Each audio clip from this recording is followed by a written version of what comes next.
भारत की सबसे बड़ी एयरलाइन इंडिगो और अचानक एक हफ्ते में 1700 से ज्यादा उड़ानें रद्द। लोग एयरपोर्ट पे फंस गए और टिकटें आसमान छू गई। तो दोस्तों सवाल ये है, ऐसा क्या हुआ कि पूरी एयरलाइन लगभग रुक गई? आइए इसे डिटेल्स में समझते हैं। नमस्कार, मैं रोशन कुमार। 1 दिसंबर से सरकार ने पायलटों के लिए नए FDTL नियम लागू किए।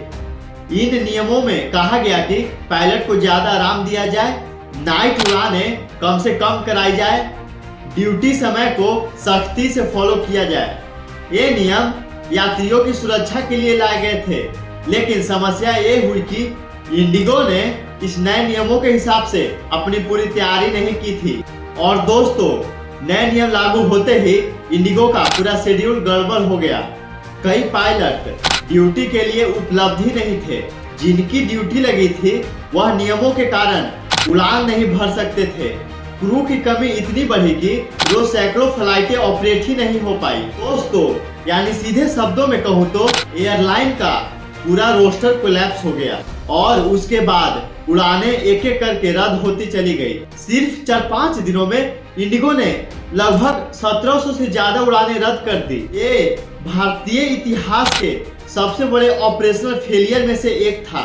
और भाई यदि मैं एयरपोर्ट की बात बताऊं तो लोग घंटों लाइन में खड़े रहे, यात्रियों को फर्श पर सोना पड़ा, बुजुर्ग बच्चे सभी परेशान रहे। बोर्डिंग गेट पर भीड़ टूट रही थी। और भाई सबसे बड़ा झटका तब लगा जब टिकट के दाम 3-4 गुना तक बढ़ा दिए गए। 5000 की टिकट 20 से 25,000 तक पहुंच गई।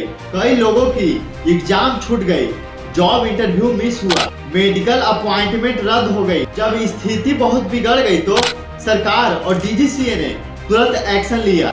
हाई लेवल जांच का आदेश दिया गया, इंडिगो से लिखित जवाब मांगा गया, टिकट के दामों पर फेयर कैप लगाया गया ताकि मनमानी न हो सके। संसद समिति ने भी एयरलाइंस और DGCA को तलब किया। फिर दोस्तों इंडिगो की तरफ से रिप्लाई आता है 10-15 दिसंबर तक पूरा नेटवर्क नॉर्मल कर देंगे। लेकिन इस घटना ने एक बड़ी सीख छोड़ी है।